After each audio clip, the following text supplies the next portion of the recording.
नमस्कार आणि welcome to the new vlog of the Tanaya Nikhil. मी तनया आणि हे माझं सकुडं तुमचं अगदी मनापासून स्वागत करत आहे आपल्या नवीन व्लॉगमध्ये विथ माझा नातू आधी. हो ना बाबा? काय गेले बाबा? तर मी कालच पॅकिंग वगैरे सगळं दाखवणार होती कालच्या व्लॉगमुळे मध्येच, बट हे जे माझं मशीन आहे ना त्याला कालपासून पॉज बटन अजिबातच नाही येते, त्यामुळे मग मला नाही शूट करता आलं काल काहीच. तर फक्त खायचं काय जे थोडंफार करायचं होतं डोक्यात ते केलं. तरी मखाने वगैरे माझे अजून भाजायचे बाकी आहेत आणि शॉपिंगला पण नाही जाता आलं कारण निखिलचे कॉल्स होते संध्याकाळपर्यंत.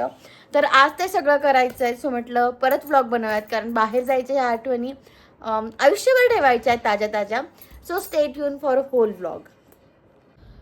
ॲक्च्युली ना व्लॉग पोस्ट करताना माझ्या लक्षात आलं की आज 7 मार्च आहे आणि 7 मार्चच्या आमच्याकडे गोड आणि वाईट अशा दोघं आठवणी आहेत. तर 7 मार्च 2020 रोजी मी ॲक्टिवा घेतली होती कारण मला फेबमध्ये जॉब लागला होता, फेब 2020मध्ये. मग जायला यायला असं म्हणून मी गाडी घेतली होती 7 मार्चला आणि गाडी घ्यायला आईन तात्यान ते पण आले होते घरून आणि आम्ही गाडी घेऊन घरी आलो आणि सृजाची डिलेवरी झाली, म्हणजे आमची राही झाली. तर आम्ही एकदम घाईघाई तिला बघायला गेलो कारण आधी मिहीर होता ग्रुपमध्ये, पहिलीच मुलगी होती. सो ऑलरेडी खूप एक्सायटेड होतो आणि सूर्यालाच डिलेवरी झाली होती. तर आम्ही तिथे तिला बघायला गेलो. तिथेच आमचा बराच वेळ गेला. आम्ही खूप एक्सायटेड होतो बाळाला बघायला. सृजाला तर भेटलंच नव्हतं, फक्त बाळबाळ करत होतो. आणि तिथे आम्हाला आई त्यांचा फोन आला की आपल्याला अर्जंटली नाशिकला जायचं आहे. तर आम्हाला असं झालं की का जायचं आहे अचानक असं. त्यांनी काही फोनवर सांगितलं नाही, तर फक्त बोलले लवकर आपल्याला लगेच निघायचं आहे म्हणून. घरी आल्यावर आम्हाला कळलं की आम्ही इथे एक गाडी घेतली आणि घरून तात्यांची बुलेट उचलून नेली कोणीतरी. तर तिला एक 4-5 वर्ष झाले होते पण ती नाही भेटली. त्या दिवशी सिन्नरमधनं, म्हणजे त्याच्या आदल्या दिवशी रात्री सिन्नरमधनं 4-5 बुलेट गेल्या होत्या. त्यात आमची पण गेली होती. जनरली तात्या घरात लावून यायचे जेव्हा पण यायचं तेव्हा, पण 1 दिवसासाठी आले होते म्हणून मग म्हटलं की लगेच जायचं होतं त्यांना. मग त्यांनी केवढं मनावर नव्हतं घेतलं आणि त्याच दिवशी बुलेट गेली. बट चांगल्यातनं पण वाईट होतं. त्याचा इन्शुरन्स वगैरे काढला होता, त्याच्यामुळे आम्हाला जवळजवळ 3100 आसपास त्याचे पैसे आले. तर निखिल बोललं की विकून पण नसते आले, सो छोड म्हणे की झालं चांगलं झालं असं समजून सोडून देऊयात. तर अशी होती गोड आणि वाईट आठवण. बट त्या चोरीनंतर आम्ही खूप सतर्क झालो, म्हणजे मग घरात सगळे प्रिकॉशन्स वगैरे घ्यायला लागलो. याच्या आधी पण 1-2दा झाला तर माझ्या लग्नाच्या आधी, सो मला एवढं काही डिटेलमध्ये माहीत नव्हतं. बट हे असं झालं होतं ना की एक आली आणि एक लगेच गेली, म्हणजे त्याच दिवशी गाडी घेतली आणि संध्याकाळी लगेच गाडी गेली. बट ठीक आहे. सध्या आम्ही हरवल्यातला आनंद पण शोधायला लागलो आहे कारण मागच्या 1-1.5 महिन्यात इतक्या गोष्टी हरवलेल्या आहेत. त्यात ती सोन्याची अंगठी पण होती, सखीचा चांदीचा चमचा होता आणि काही गोष्टी ज्या मी सांगू पण नाही शकत. बट ठीक आहे. निष्काळजीपणा नाही म्हणता येणार त्याला, कारण अशा वेळेस गेलेल्या आहेत त्या की कधी कधी असं होतं ना, कधी कधी म्हणतात की ते जीवावर येण्यापेक्षा त्या सोन्यावर वगैरे आलेलं बरं. तर मला सगळे म्हणतात की जाऊ द्याचं समज की निखिलवरनं ओवाळून टाकली, सखीवरनं ओवाळून टाकली, कारण होतं तशा सिच्युएशन होत्या की काही होऊ शकलं असतं. सो ते मोरदे ते पैसा गेला बरा. माणसाला शारीरिक नुकसान नको व्हायला हीच नेहमी अपेक्षा आहे. तर ठीक आहे, अशी काहीतरी आठवण होती. माझी ऑलमोस्ट बॅग पॅक झालेली आहे. आता सखीची करायची आहे आणि निखिलची आणि सखीची थोडी शॉपिंग करायला बाहेर जायचं आहे. आज फ्रायडे आणि निखिलचं काम बऱ्यापैकी आवरलं आहे. तर 4-4:30 वाजता आम्ही निघू. खायचं वगैरे पण मी सगळं छान भरून ठेवलं आहे, अजून पॅक करायचं बाकी आहे. माझंच फक्त काय ते पॅकिंग झाली आहे. आता सखीची आणि निखिलची करते. मी निघालो आहे बाहेर आणि आज मी पहिल्यांदा सखीचं ते यूट्यूबवर दाखवतात ना पार्टिशन करून 1-2 मेंढ्या घालून एकत्र करतात, तसं ट्राय केलं. सखू इकडे बघ. सखूने तिथे खूप जास्त सक्सेस नाही होतीला, बट अशी पण ती गोड दिसते. तर म्हटलं ठीक आहे चला. असं काहीतरी दिसतंय वरतून. ऍक्च्युली तिचे केस खूप सिल्की आहेत ना, त्यामुळे ते नाही एकत्र होत लवकर.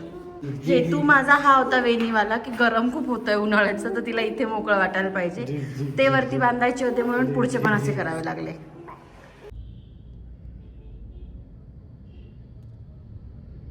तर शॉपिंग ह्या दोघांची करायला गेलो होतं, पण मला पण बऱ्यापैकी जे हवं होतं ते मिळून गेलंय. म्हणजे घ्यायचं नव्हतं पण मिळालं तर मी घेतलंय. आणि आता सखीचे बनियन शोधतोय आम्ही, पण आम्हाला तिच्या मापाची बनियन नाही मिळते. तर इकडे तिकडे बघूयात आता.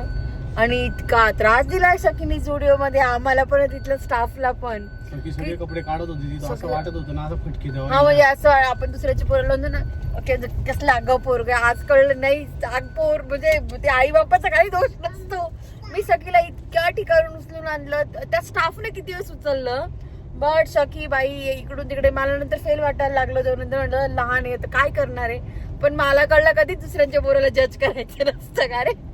जास्त अगोदर आहे सखी, म्हणजे सखी दिवसेंदिवस खूप आगाऊ होत चालली आहे, हो ना. काय नाही मालनी खायचे बिस्किट. तर इकडे हे निखिलला शेंगदाणे लागतात. हे घरचे शेंगदाणे ज्यांनी भाजून आणलेत, तर त्याला गाडी चालवताना लागतं काहीतरी शेजारी. याच्यात दशमी आहे, याच्यात भडंग आहे. ह्या माझ्या मेडिसिन्स आहेत ज्या मी जनरली घेते. ह्या मेथकूट आहे सखीसाठी. यात बनाना ब्रेड आहे. इकडे त्यांचे केळी आणि काय हे द्राक्ष आहे, स्ट्रॉबेरी आणि अंजीर घेतलेत. तर हे सगळं सखीचं. इकडे हे पैसे आम्हाला कॅश टाकायची आहे. सखीचे रबर्स, कारण खूप लागतात ते, म्हणजे एवढे काय लागणार नाही आहेत पण बऱ्यापैकी लागतात ते. आणि हे आमच्या पप्पाला झुडिओत सापडलं तर घ्यायचे म्हणे, सखीला म्हटलं घे. हा ब्रश जो मी हल्लीच यूज केला होता. देन यात सखीचे छोटे छोटे बीट्स जे मी भरून घेतलेत. पूर्ण मोठा डबा घेण्यापेक्षा हे घेऊयात म्हटलं. तिचे 1-2 बेल्ट घेतले तसे, जे ड्रेस घेतली त्याच्यानं मॅचिंग. ही चप्पल घेतली बीचवर, कारण माझी चप्पल नसती चालली बीचवर. याच्यात सगळं सखीचंच घेतलं आहे, बॉडी लोशन वगैरे काही नाही. हे आय थिंक माझं काय माहिती नाही, ही सखीचं आहे सगळं. बॉडी लोशन, तिचं काय आंघोळीचं वगैरे असेल ते सगळं. इकडे माझं स्किन केअर घेतलं आहे. देन मेकअपचं घेतलं. यात मला तर झुडिओमध्ये 2-4 लिपस्टिक पण दिसल्या, त्या पण मी घेऊन आली होती. कंगवे वगैरे टाकायचे बाकी आहे. तिकडे सखीच्या थोड्याफार खेळण्या घेतल्या आहेत. इकडे सगळे माझे कपडे भरलेत. इकडे सगळे सखीचे सोबतच मी एक ट्यूब पण मागवली आहे. लास्ट टाईम आम्ही जेव्हा फिरायला गेलो होतो ना, तेव्हा घेतली होती मी एक. तर तुम्ही तिथे बघितलं असेल, मागच्या एका व्लॉगमध्ये मी शेअर पण केलं होतं. सखीने मस्त स्विमिंग वगैरे केली होती. त्या ट्यूबमध्ये बसून पण पाण्यात खूप खेळली होती सखी. तर आय थिंक तेव्हा 6-7 महिन्याची असेल, तेव्हा पण तिने खूप मजा केली होती. पण ती ट्यूब मी सिन्नरला नेली होती, तर तिकडेच राहून गेली. तर मग ही अर्जंटली मागवली आहे मी. बघूयात आता तिथे सखी किती मजा करते. ॲक्च्युली ट्रिपच सखी आणि रेवासाठी आहे. आणि एकदम छोटी छोटी करता करता ते इतकं सामान होतं आहे, पण लहान मुली आहे म्हणून न्यावंच लागतं. आता इतकं खायचं घेतलं तरी पण आम्ही केटल, डाळ आणि तांदूळ सोबत घेऊन जाणार आहे. कारण तसं आम्ही कोकण साईडला चाललो आहे, तर तिथे महाराष्ट्रीयन भेटेल, म्हणजे डाळ भात बेसिकली भेटेलच. डोसा किंवा घावणे जे काही असेल ते भेटेल, जे रेवानी सगळी खाऊ शकता. बट स्टील वर्स्ट केस जर काही नाहीच मिळालं तर आपलं आपलं राहिलेलं बरं म्हणून. मग असं करत करत ना खूप सामान वाढत चाललं आहे. याआधी असं व्हायचं, खूप अचानक आम्ही ट्रिपचे प्लॅन करायचो, निघायचो, लिटरली एक बॅगा घेऊन जायचो. एवढं सामान बघून निखिल मला म्हणत होतं, काय कुठे चाललो आहे आपण, काय चालू आहे तुझं. But no option. लहान बाळा म्हटलं की एवढं सगळं येतंच. ते तुम्हाला पण अनुभव असेलच याचा. आम्ही ना बॅगा रात्रीच तोड करून ठेवतो, म्हणजे सकाळी सकाळी लवकर निघायला. एक तर माझ्यामुळे जरा लवकर निघावं लागणार आहे, कारण माझा क्लास असतो कधी 9ला कधी 10ला. उद्या 10:30ला आहे. तर निखिलचं असं आहे की चेक इन लेट असलं तरी जाऊयात, तू क्लास नको स्किप करू. कारण ॲक्च्युली जे सर लोक आहेत ते खूप जीव काढत आहेत. आणि मला याच्यावर खूप सारे प्रश्न येतात की ताई नक्की कोणता क्लास करते आहे, का करते आहे, आणि त्याचे डिटेल्स दे. तर डिटेल्स मी असं नाही देऊ शकत, कारण मी नाही शेअर करू शकत कोणाचा पर्सनल नंबर वगैरे. जे काही आहे खूप प्रायव्हेट आहे. मी मे बी त्यांना विचारून नंतर करेल, but this is not the moment. आणि मी कसला क्लास करते, तर मी टेस्टिंगमध्ये होते आणि आता मला वेळ आहे माझ्याकडे, तर काहीतरी नवीन शिकायचं. कारण की आधी मी डेव्हलपमेंटचा कोर्स केला होता, बट याच्यात कंपनीत मला इंटर्नशिप जी मिळाली होती, अप्रेंटिसशिप, ती टेस्टिंगमध्ये मिळाली होती, म्हणून मी टेस्टिंगमध्ये घुसली. तर आता वेळ तर म्हटलं शिकूयात, म्हणजे शिकायला काय जातं. डोंट नो मी त्याच्यातच जाईल की नाही, बट शिकायला काही हरकत नाही. आणि का करते तर रिझन बिंग की दिवसात जर माझे 4 फोन झाले ना घरी, तर एका तरी फोनला माझे पप्पा 10 मिनटं तरी मला घेऊन बसतात की दीदी कर जॉब, दीदी मी आणि तुझी मम्मी आहे, तू सखीला सांभाळायला. शकीला इकडे घेऊन आहे, बट तू कर जॉब, तू सोडू नको. मग त्यांचं असं म्हणणं झालं, हा क्लास पण लावण्यामागचे कारण एक तेच होतं की ॲट द एंड त्यांचं असं झालं होतं की ठीक आहे तू नाही करत आहे ना जॉब, नॉट अबाउट मनी, त्यांना माहिती की मी अजूनही चांगली कमवते आहे किंवा मग नवरा खाऊ पिऊ घालू शकतो मला, बट स्टील त्यांचं असं म्हणणं आहे की तू कर. आणि हे ते मला एका कॉलमध्ये तरी सांगता. हा क्लास लावण्यामागचा पण म्हणजे हा क्लास पण त्यांच्या ओळखीचा याच्यातनंच आहे. ही इज लाईक की तू करच आणि तू तू बसली ना आता, तू शिक काहीतरी, म्हणजे तुझ्याकडे तू नाही जॉब करत आहे बट असं काहीतरी शिक की ज्याने तुला थोडी इम्प्रूव्हमेंट मिळेल. तर म्हटलं ठीक आहे. असा पण सॅटर्डे संडे क्लास असतो आणि मग पुढचे 5 दिवस प्रॅक्टिसला मिळतात आणि मी गुड स्टुडंटसारखं क्लास नीट अटेंड करते आहे, नोट्स काढते आहे. 5 दिवस जे मिळतात, बराच मोठा गॅप मिळतो, त्याच्यात माझ्या असाइनमेंट्स वगैरे पण होत आहेत. खूप इनिशियल स्टेज आहे, म्हणजे माझं आता सगळं नीट होतं आहे. सॅटर्डे संडे निखिल मला खूप हेल्प करतो. जो माझा 1.5-2 तास क्लास असतो तो प्रॉपर सखीला सांभाळतो, तिचं खाणं पिणं, अंघोळ, तिची शिशू, सगळं सगळं तो माझ्यापर्यंत तिला नाही येऊ देत. जस्ट की यार नको, तू पण काहीतरी करते तर कर. कारण ना कधी कधी मला असं वाटतं बरं का की नव्हता सोडायला पाहिजे जॉब, किंवा मग कधी कधी मी आईला म्हणते की नाही यार तू यायला पाहिजे होतं, गौरीला कशी सांभाळते तू, सखीसाठी पण यायला पाहिजे होतं. कारण ती माझी हक्काची आहे की मी तिच्यावर ओरडू शकते किंवा तुम्हाला एखादी बाई तरी शोधून द्यायला पाहिजे होती. ॲट द सेम टाईम मला असं वाटतं की यार मी देऊ शकली असती का सखीला कोणाकडे, मी नसती देऊ शकली. म्हणजे म्हणजे मला कशाचं पण वाईट वाटतं. लाईक आता आम्ही ट्रिपला चाललो आहे, हे सगळ्यांचं जशी फोनवर तिघांचं बोलणं चालू होतं की नाही यार आपल्याला सुट्ट्यांचं मॅनेज करायला लागलं असतं असं. आणि मी इज लाईक हां मी तर जॉबलेस आहे, मला तर काही सुट्टीचं नाही, तुम्ही मला विचारणार पण नाही की कोणता वेळ आहे. तर उगाचच आहे हे माझं, आय नो.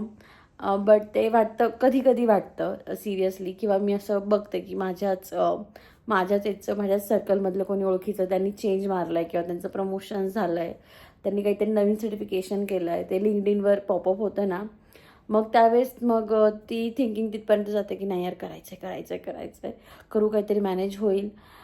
तर डोंट नो, कारण मी कालच आमच्या वरच्या ताईला भेटली, ती खाली आली होती, तिचं बेबी सखीपेक्षा 4 महिन्याने लहान आहे आणि स्टील लाईक ती मला खाली कॉरिडॉरमध्ये भेटली काल जेव्हा मी सखीला घेऊन आले तेव्हा. आणि मी तिला म्हटलं यार हॅट्स ऑफ ताई, तू कसं मॅनेज करतेस हे सगळं. आणि शी इज लाईक की मी रोज सकाळी उठून मला स्वतःला प्रश्न विचारते की मी हे का करते, बट करते म्हणे. बट कारण माझा असाच दिवस जातो, रात्रभर बाळाला पाजावं पण लागतं. पुन्हा जो मला थोडाफार टाईम मिळतो त्याच्यात मला असं वाटतं की तिला माझा टाईम पण दिला पाहिजे. मी ते मिल्क एक्स्ट्रॅक्ट करते कारण तिची पण गरज भागली पाहिजे. तिला सांभाळायला आजी बाबा आहेत, केअरटेकर आहेत, सगळे आहेत. बट ते असतं म्हणजे प्रत्येकाचं वेगळं वेगळं असतं. तर मग मी त्यावेळेस मला असं वाटलं की नाही यार ओके मी करते आहे, बट ठीक आहे, प्रत्येकाची सिच्युएशन वेगळी वेगळी असते. पुढे अजून 6 महिन्यांनी काय होणार आहे माहीत नाही, बट शिकायला काही हरकत नाही आहे. आणि ते अजूनही तो धाक म्हणतात ना पप्पांचा, त्या टाईप आहे. आणि त्याने काहीतरी चांगलं होतं. लाईक माझी वहिनी जेव्हा आली होती, शी इज लाईक मी पप्पांना असं होतं की बी फार्मसीच सून करायची, नंतर मला रिटायर झाल्यानंतर मेडिकल टाकायचं, मला गल्ल्यावर वगैरे बसायचं, या टाईप त्यांचं होतं की असंच कोणीतरी पाहिजे, फक्त घरात बसणारी सून नको, ती पण चंचल पाहिजे. तर वहिनी घरात आली, त्यांनी आधी तिला म्हटलं ते एम फार्म करते, आणि पप्पा मला नाही शिकायचं पुढे, मी बी फार्मच केलं, हेच खूप आहे. त्यानंतर मग तिला आईनी बळजबरी बाहेर काढलं होतं की यार चल मी शिकून ड्युटी नाही केली, तू जा, मी आहे सांभाळायला. गौरी झाल्यानंतर पण ती आय थिंक 6-7 महिन्यांनी लगेच जायला लागली होती. आणि एक दिवस अचानक त्यांचं असं ठरलं की नाही स्वतःचं बिझनेस सुरू करायचं, स्वतःचं मेडिकल सुरू करायचं. आणि आता ती आहे जी आमच्या सगळ्यांना भारी आहे. आणि ती इतकी डेडिकेटेड आहे ना, तर ती ते म्हणते पण की यार मला फोर्स केला, मी इतकी अंडर कॉन्फिडंट होती, मला फोर्स केलं म्हणून मी गेली. तर आता मी तुम्हाला सांगते तिथलं पूर्ण मार्केट तिने कॅप्चर केलं आहे. आम्ही तिथे जवळजवळ 10-12 वर्षापासून राहतो, आम्हाला कोणीच ओळखत नाही, तिला प्रत्येकजण ओळखतं तिथे. तर असतं ते, मी पण त्या धाकात आहे, मी पण सुरू केलं आहे. आणि this man helping me a lot with everything. तर म्हटलं करायला काय हरकत नाही, म्हणून तो क्लास सुरू केला. बाकीचीच बडबड खूप झाली, बरंच लेट झालं आहे मला. बट सखीलाच परत झोपायचं नव्हतं, काय झालं काय माहीत नाही तिला सध्या. ते फळं सकाळी नेऊ निखिल आपण, आता बाकीचंच घेऊन जाऊ. तू माझ्या ड्रायर नेला, तर असा काही होता आजचा ब्लॉग. हा सगळा पसारा नाही म्हणता येणार, हे बाहेरचं सगळं मी आत आणून ठेवलं कारण आम्ही 2 दिवस नाही आहे. खूप पक्षी येतात बाहेर, घाण नको व्हायला म्हणून. निखिल सखीचा बेड वगैरे सगळं करून आला आहे आणि दॅट्स इट. उद्या सकाळी आम्ही फक्त सखीची डायपर बॅग घेऊन खाली जाणार आहे आणि 2 दिवस मस्त मज्जा करून येणार आहे. कारण ह्या तिघांसाठी तो खूप मोठा ब्रेक आहे, कारण हे तिघं पण रे रात्रीचं कोण येतं. तर असा काय होता आपला आजचा ब्लॉग. तुम्हाला आवडला असेल तर do like share and subscribe. आणि ही आधीची काही बडबड नव्हती, जे मनातलं होतं ॲज इट इज बोलली. मी तुम्हाला सांगते की आपलं काय असं काही हे नाही की स्क्रिप्ट लिहून वगैरे बोलायचं. बाय द वे जे विचारता ना कशाची स्क्रिप्ट, तर हे जे पेड प्रमोशन्स असतात ना ब्रँड्सचे, तर त्याची स्क्रिप्ट मी त्या स्क्रिप्टबद्दल बोलत होती. बऱ्याच जणांना असं वाटतं की मी जे डेली ब्लॉग करते त्याची स्क्रिप्ट लिहिते, त्याची स्क्रिप्ट नाही. हे जे ब्रँडवाले आहेत ना यांना स्क्रिप्ट लिहून द्यावी लागते, मग ते अप्रूव्ह करतात, मग ते शूट करायचं, मग शूट केल्यानंतर पण ते अप्रूव्ह करतात. काही लोक असे असतात की ती स्क्रिप्ट लिहून पण ती अप्रूव्ह करून पण जेव्हा आपण शूट करून देतो त्याच्यानंतर ते चेंजेस सांगतात. त्याचा तो सगळा वेगळा मॅटर आहे, तो मी नंतर बोलेल एखाद दिवशी. मी आज खूप बडबड करते असं मला वाटतंय. Let it be. जर तुम्हाला आजचा ब्लॉग आवडला असेल तर do like share and subscribe. आणि असंच प्रेम देत राहा मला, निखिल आणि सखीला. तुम्ही आजकाल खूप सपोर्ट करतायत आणि तुमच्या त्या यूट्यूबवरच्या कमेंट्स वाचून मला खूप भारी वाटतं आहे. So thank you so much. आणि आपण भेटूयात आता बीचवर.